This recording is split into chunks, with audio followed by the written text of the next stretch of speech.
kadang-kadang sudah sering menyebutnya kalau kita sebagai kakak, adik, nek, ujang, kasep. Kenapa? Itu karena saking ingin memberikan sentuhan terbaik bagi anak.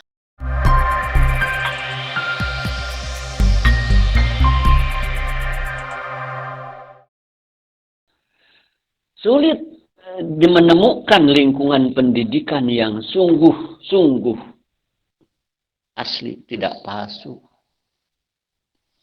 Kalau motivasi pendidikan, motivasi mengajar hanya berada pada ujung-ujung aksesoris duniawi, ya, atribut-atribut duniawi, sulit itu. Pasti akan banyak kepalsuan, ya.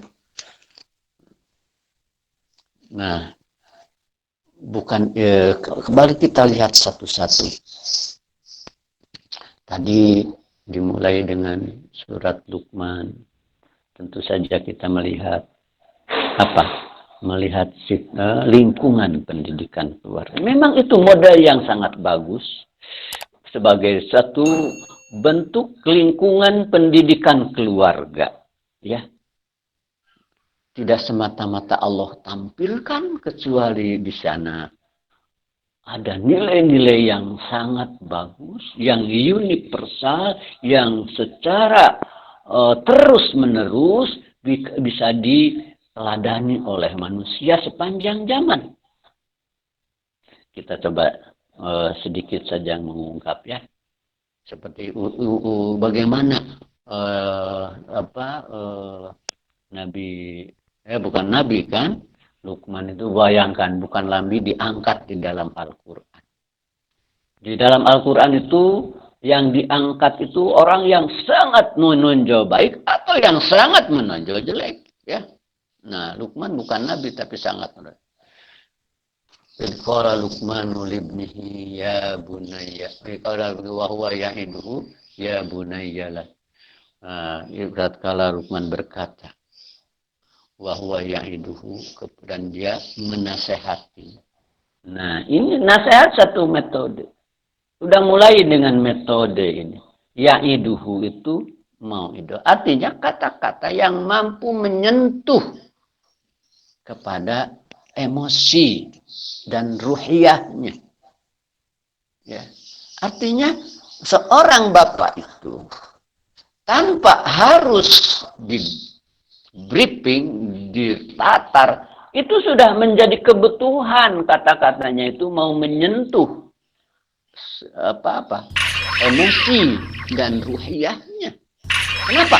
Karena kasih sayangnya yang dalam, yang tak bisa diganti dengan apapun.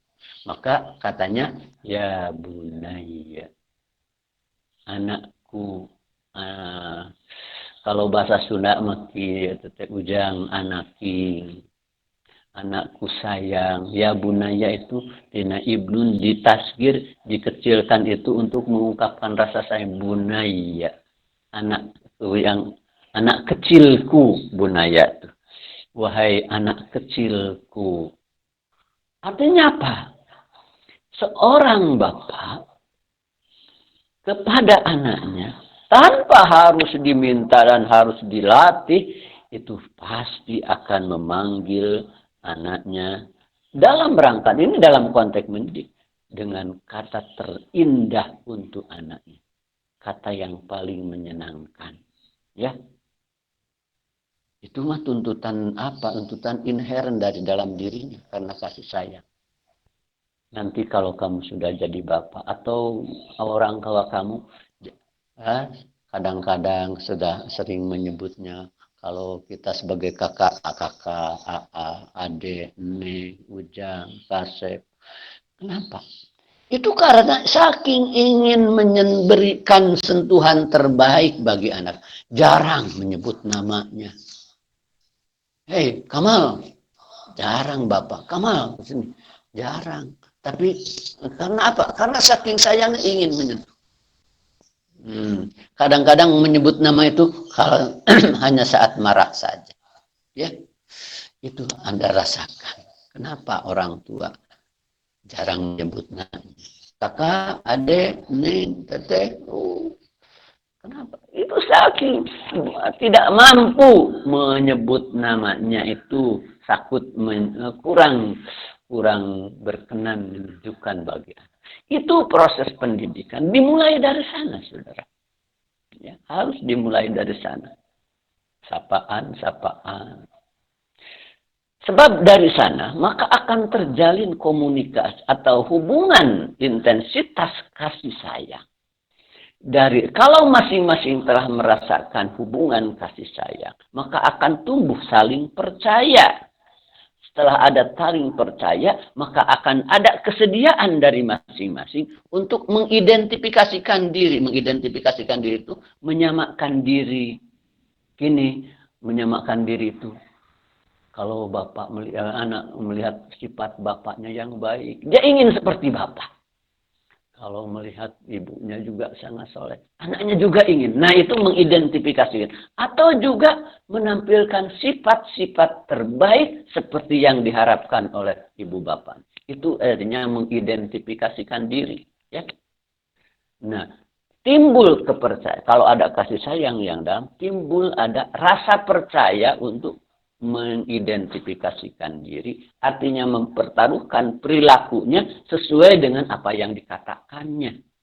Itu kepada orang tua. Sama kepada guru, dosen juga harapannya seperti itu, saudara-saudara. Ya. Itu sudah menunjukkan komunikasi yang luar biasa di lingkungan keluarga. Ya bunaya. Nah, lantas dari sisi apa? Materi ini la tusyrik billah inna syirka la dzulmun adzim. Terus akimis sholat. Oh, coba. Pertama akidah, kemudian syariat, kemudian akhlak kesana. Inilah sangat sistematis, saudara. La tusyrik billah. Janganlah kau. Ini akidah dulu. Kemudian apa? Kemudian ya bunaya akimis sholat. Apa syariat itu? Kemudian akidah dan syariah dibina dengan baik, maka akan menghasilkan akhlak yang baik. La tusayyir khaddaka linnas wala tamshi. Jangan kau cibirkan bibikmu kepada orang. Wala tamshi fil ardi marha. Jangan kau berjalan songkak di bumi. Itu akhlak. Tapi setelah akidah dulu. Kalau dalam Al-Quran bahasanya la tusyrik billah. Anak-anak seumur berapa tahun kira-kira bisa mengerti kata bapaknya, anakku jangan menyekutukan Allah. Kira-kira berapa tahun ya? Mungkin SMP. Iya, tentu maksudnya itu nilainya. Ya bukan lapatnya seperti itu. Nilainya jangan mensekutukan Allah. Harus hanya membanggakan Allah. Oh begini, tentu saja ya. Teknisnya ini harus dididikan dari sejak kecil. Anak bisa mengerti kata-kata orang tua, harus dididikan. Ini prinsip akidah ini. Seperti apa ya yang sering Bapak ungkapkan itu begini. Anak umpamanya ya 2-3 tahun minta sepatu, mama aku belikan sepatu mah, gitu. Nah, mamahnya itu atau bapaknya menjawabnya, oh alhamdulillah nih bapak punya rezeki dari Allah. Alhamdulillah Allah telah memberi rezeki kepada bapak. Alhamdulillah Allah yang disebut-sebutnya ya. Allah. Nah, dikenalkan kepada Allah seperti sehingga uang yang sampai ke tangan anak itu anak mengetahui dari Allah, hakikatnya dari Allah.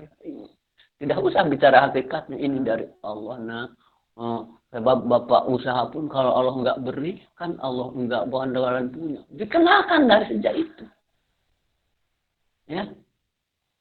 Jangan begini, ini mama punya uang, ini punya. Nanti ya kalau mama punya uang, nanti bapak kalau uang, uang, uang.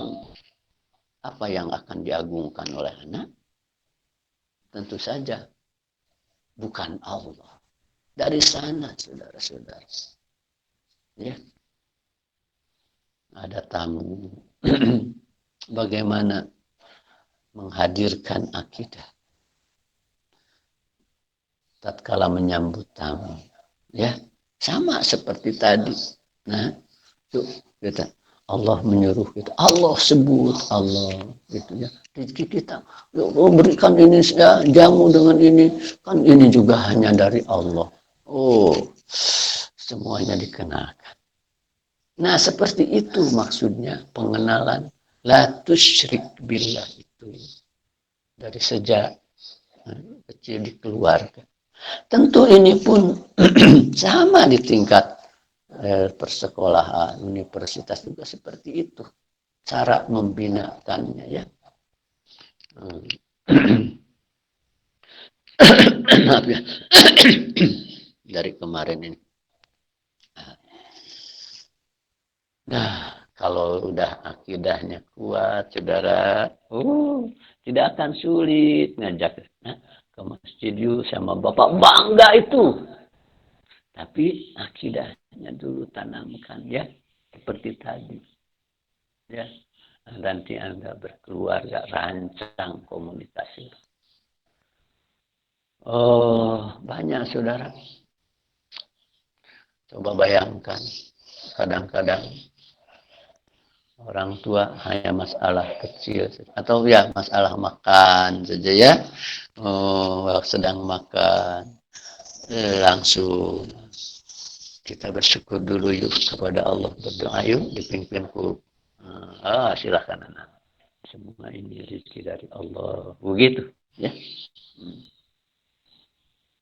Sayang kadang-kadang masalah-masalah kecil seperti ini seperti sedang menjawab. Anak menyinggung, menyenggol gelas, kemudian gelas pecah. Bagaimana reaksi orang tua? Kalau reaksi orang tua, kamu tuh, waduh, cuma gelas pecah. Kemudian anaknya disindir atau dicerca, bahkan hatinya tambah pecah. Dua yang pecah. Tapi kalau waktu gelas pecah itu bapaknya ketawa, biarlah kalau sudah waktunya kan Allah sudah ada jalan takdirnya sudahlah. Allah nanti kan beri ganti. Itu membangun akidah yang lebih kuat. Itu anak-anakku ya, jangan asing. Jangan terlalu jauh konsep akidah. Wala tusyrik billah itu. Tanamkan sejak kecil. Kemudian, tadi akidah kemudian akhlak, ya. Yang kedua lingkungan masyarakat, ya. Ini saudara-saudara, ini lingkungan yang asli tadi, betul-betul. Kita ini tidak bisa soleh sendirian, saudara-saudara. Yang penting anak kita, keluarga kita, ya, bisa berjamaah, bisa makan. Sementara kita tidak peduli dengan luar, menata kesolehan lingkungan. Itu ada masjid itu sebagai sentral pembinaan. Kalau kita bagus-bagus saja di keluarga, anak kita taat, sholat, ya selama kecil. Tapi di depan rumah kita atau di jalan dekat rumah kita, saat maghrib, malah anak-anak bebas saja main-main, bahkan nyanyi-nyanyi atau antar. Nah, kita yang bolak-balik mungkin satu kali ke masjid suatu waktu, dan kita membiarkan kemungkaran itu, maka suatu waktu kemungkaran itu kena pada anak kita atau bahkan ke rumah. Ya. Itu kata hadis Rasulullah SAW. La ta'murunna bil ma'ruf wa la tanhawunna anhu. Supaya lagi redaksinya. Apakah kamu akan melamar ma'ruf lantas barantas atau kemungkaran akan meresap ke dalam hati kamu, ke dalam keluarga kamu. Jadi lingkungan bukan berarti kita menunggu, menata, tapi kita harus menata lingkungan edukatif, masyarakat. Sebab lingkungan yang asli di sana.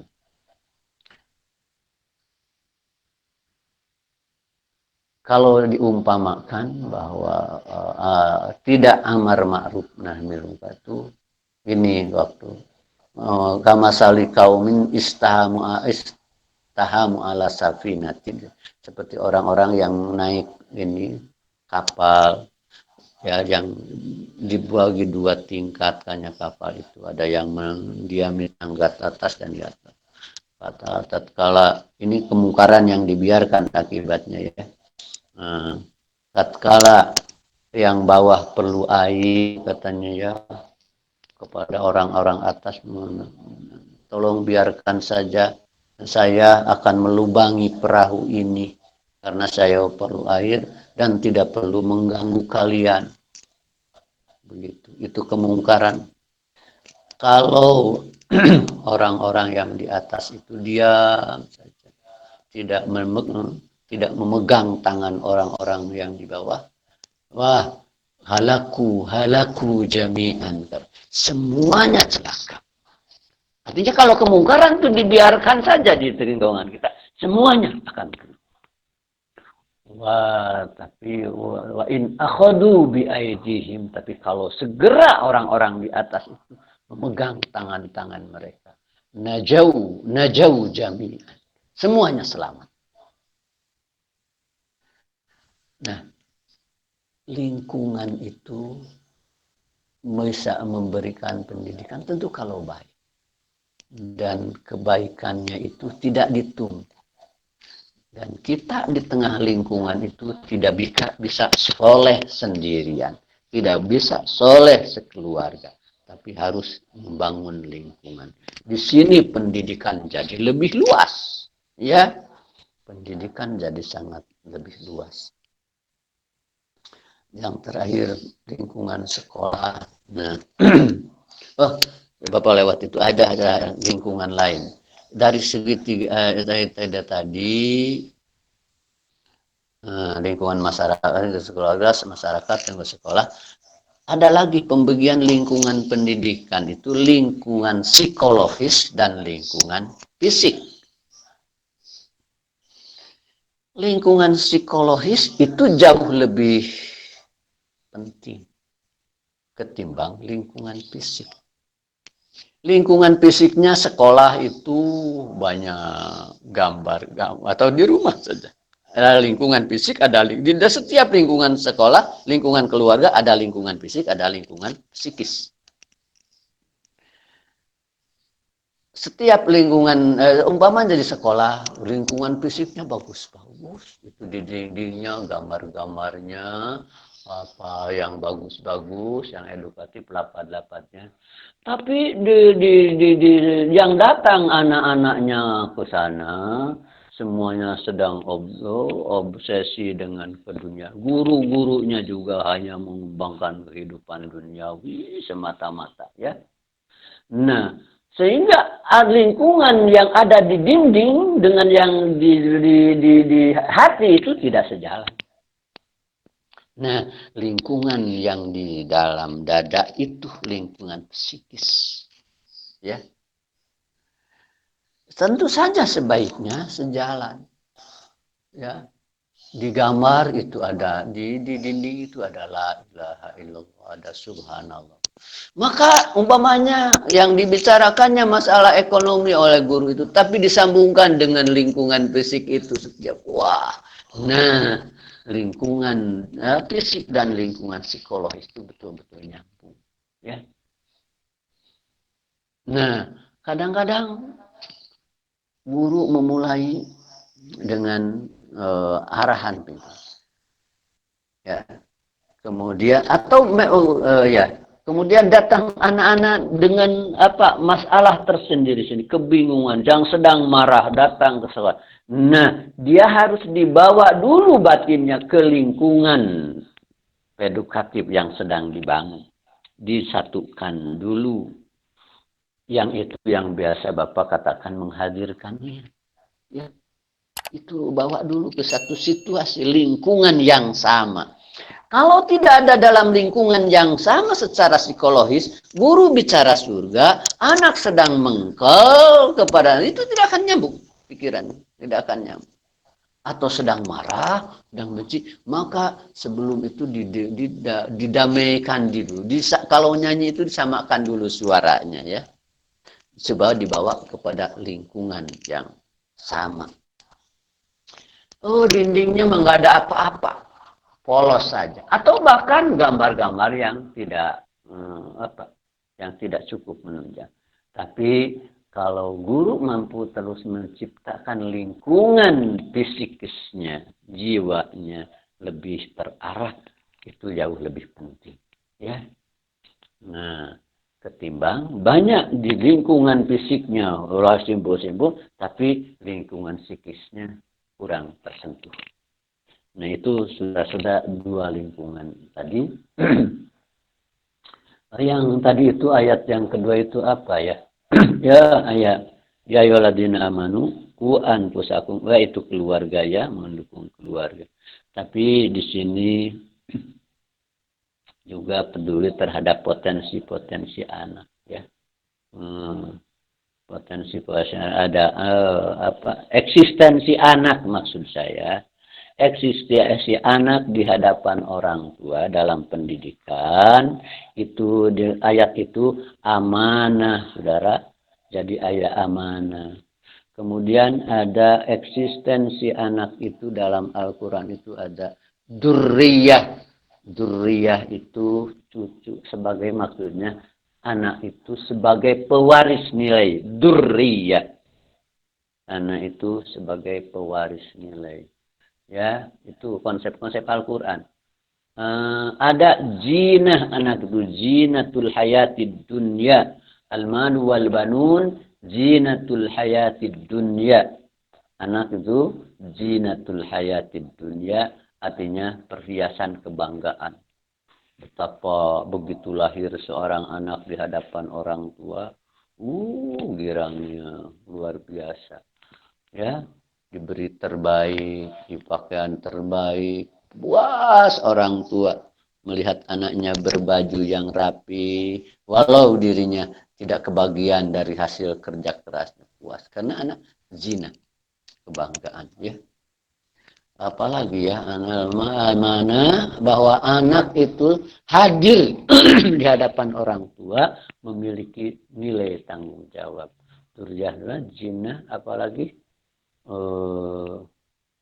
fitrah ya tadi bahwa anak itu lahir fitrah itu potensi dalam arti potensi fitrah anak itu lahir dengan potensi. Jangan kira bahwa anak itu lahir sebagai copy paste orang tua, artinya seorang orang tua jangan pikir anaknya harus jadi seperti dia bapaknya sebagai pemain bola. Apakah anaknya jadi pemain bola? Itu belum tentu ya.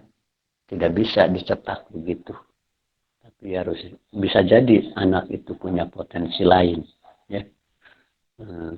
Kalau pengarahan dan pengembangan pendidikan anak tidak sejalan dengan fitrahnya, potensi bawaannya, karena orang tua tadi senang sebagai pemain bola, maka diciptakan di kamarnya sejak kecil gambar-gambar bola, pemain-pemain yang itu yang ternama di dunia.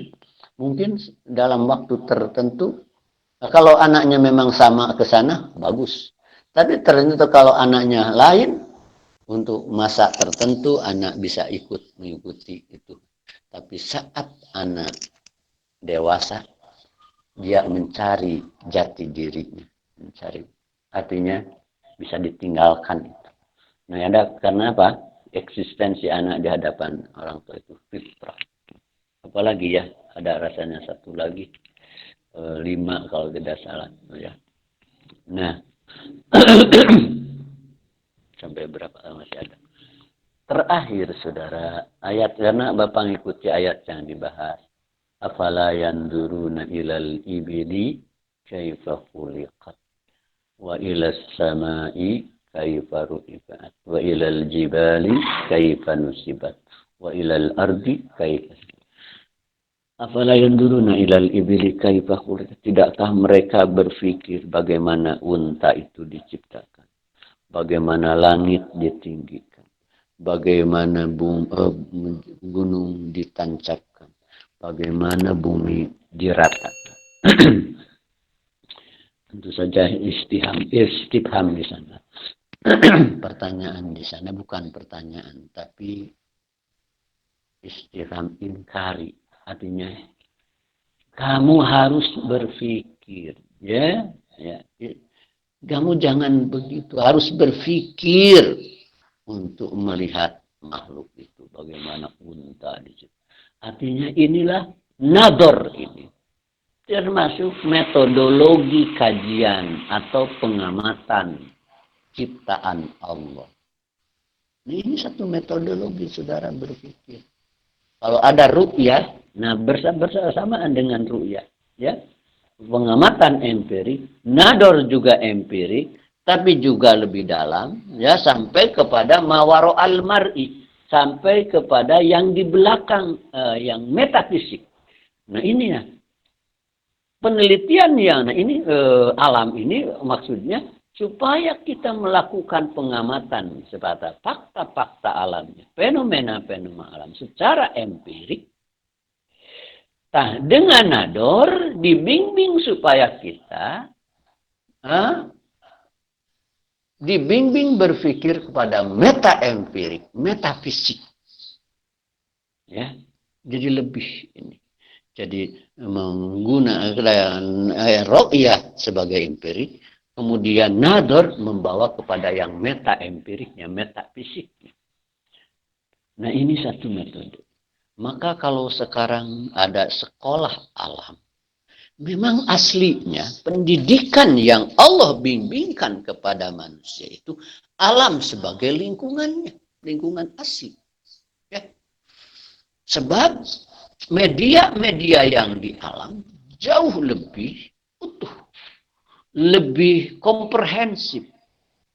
Begini, alam ini lingkungan sebagai media lebih utuh.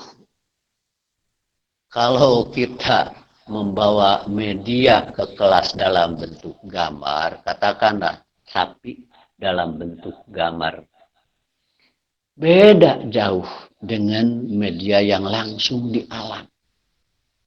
Ya, kalau di alam itu seluruh nuansa alaminya dan katakanlah kelebihan geraknya, itu semuanya terbaca. Jadi bisa jadi yang di media yang manipulatif itu bisa jadi tidak setengahnya menangkap makna media yang sesungguhnya. Ya.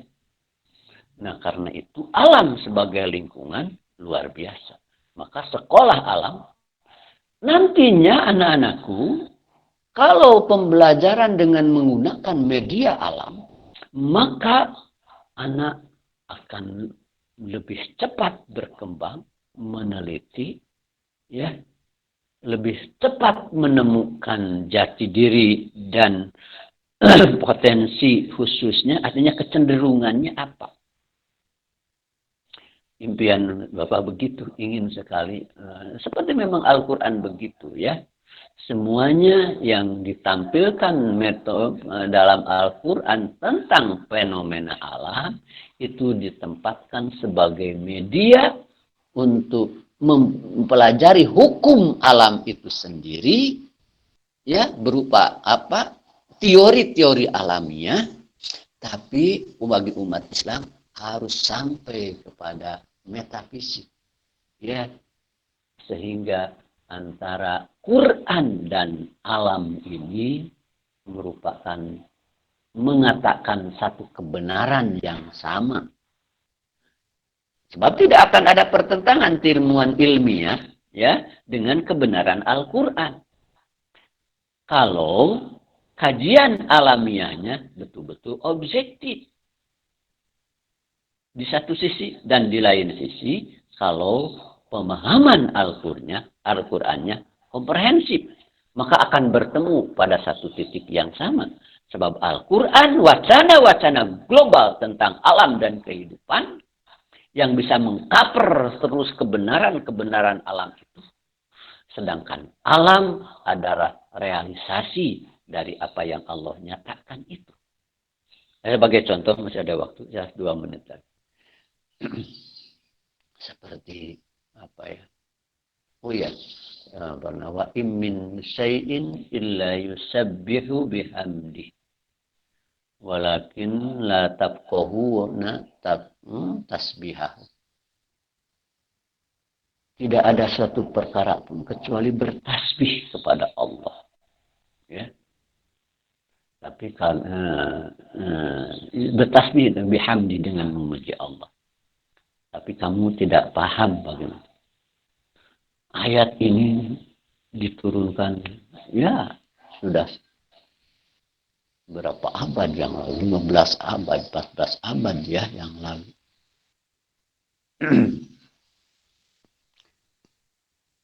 Tapi ya, buktinya ini baru ditemukan dengan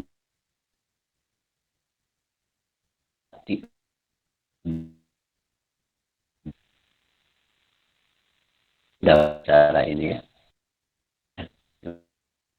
Agar Tuhan di memanglah suara itu perekam yang super canggih, saking lembutnya dan tidak terdengar dengan mata dengan telinga biasa. Setelah diteliti, ditransfer ke komputer, dianalisis itu suara, ternyata suara itu seperti mengatakan sesuatu. Ada ritme yang beraturan secara baik setiap detiknya. Sehingga ada membangun konfigurasi-konfigurasi yang sangat indah. Nah, dia sebagai ahli itu tidak bisa, ilmunya, teorinya tidak cukup memadai untuk menangkap fenomena apa ini. Maka hasil penelitian dikirim ke dunia, seluruh dunia. Fenomena apa ini? Ditanyakan. Selama 3 tahun tidak ada yang menjawab tentang penemuan itu. Akhirnya setelah 3 tahun ada ahli yang sama di Inggris. Asalnya India gitu ya. Ya, asal kebangsaan India aslinya. Dia menjawab. Karena dia muslim. Oh, ini fenomena ini menurut kitab suci kami ini fenomena zikir kan, tasbih. Oh, dia kaget.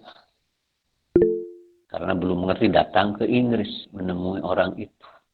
Dibuktikan bahwa ini, bahwa dalam kitab Al-Quran, bahwa semua tumbuhan itu dengan apa suara itu, dengan ritme yang sangat beraturan itu diungkapkan sebagai wujud tasbih. Dia terkagum-kagum dengan Al-Quran itu, kemudian pelajari Al-Quran, langsung pulang ke Amerika mengumumkan keislamannya. Nah, tuh saudara, itu fenomena alam itu sejauh mana. Jadi semakin dalam keilmuan seseorang ya dari lingkungan ini, kalau menggunakan lingkungan yang alam ini, itu akan semakin dekat jarak untuk melihat kehadiran Allah. Ya, jadi ilmuwan itu bisa melihat wajah dan keindahan keagungan Allah dari jarak yang lebih dekat. Itu dari lingkungan alam dan alam sebagai media.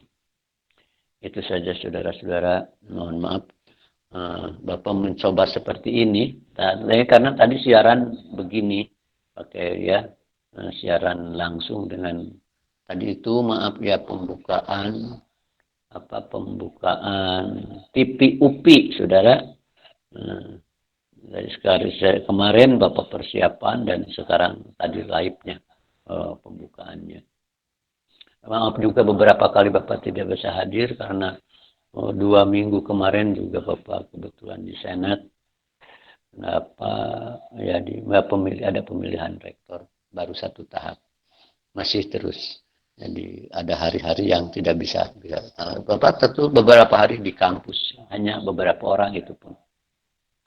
Mohon maaf ya saudara-saudara, mudah-mudahan saum ini betul-betul membuat kita jadi lebih baik. Anak-anak, kalau diizinkan boleh Bapak nambah 2-3 menit. Halo? Boleh Pak, mangga. Ya, begini anak-anak. Ya. Begini anak-anakku, ada yang sangat berpikir yang tadi itu, saudara-saudaraku, musibah corona sudah tidak keras kita, tapi dampak dari itu potensi ancaman kelaparan, saudara-saudara. Ini di mana-mana Bapak survei, saudara. Ya, kemana-mana survei. Kalau di lingkungan kita banyak pekerja yang hasilnya harian, itu sudah dipastikan akan kesulitan. Sangat mungkin. Bagi Bapak dari sejak awal itu, dari sebelum munggah saja, sudah banyak yang tidak punya apa-apa. Sehingga satu masjid yang sudah mengosongkan kasnya untuk sekedar menutupi yang terancam itu. Maksud Bapak begini, saudara-saudara, saudara-saudara di lingkungan sendiri masing-masing, syukur kalau Anda aman untuk sekedar makan, itu sudah anugerah Allah sendiri. Tapi saudara-saudara pun harus peduli. Ya, ada hadis begini kata Rasulullah, laisal mu'min man yashba wa jaruhu ja'i. Bukan mukmin yang enak-enak aja kenyang, sembunyi di rumahnya kenyang padahal tetangganya lapar. Bukan mukmin itu. Kalau mukmin sebelum menyuapkan masih makan itu, kalau ada tetangganya di sekiranya ada yang mungkin tidak makan, harus berbuat, saudara. Ya. Sama Kamri sudah ada di sini yang tidak sahur, buka pun belum ada. Ya. Bagaimana kita bergerak? Syukur kalau anak-anakku memprakarsai pikiran itu, membuat semacam lumbung. Ini lumbung itu Bapak kemarin juga begitu. Diteliti saja di kampung itu siapa yang masih jalan, yang antaranya orang pasar, alhamdulillah masih pada jalan, dikumpulkan sama Bapak. Ya, pegawai dikumpulkan. Kita amanlah untuk makan. Tapi kemungkinan dihitung itu yang kemungkinan kelaparan itu. Nah, kata Bapak, kita jangan diam. Harus berbuat. Harus ada yang mengawasi mereka. Kita harus menyiapkan setiap hari, kata saya, dibuat pimpinan bendaharanya, harus ada beras minimal 20 kilo. Sehingga setiap hari, kalau ada yang kemudian ternyata tidak siap untuk makan, tidak punya untuk nanti buka, betul-betul, nah ambil, berikan. Tapi bukan begitu dibagikan sekaligus semua. Hanya untuk menjaga-jaga. Gitu. Ya.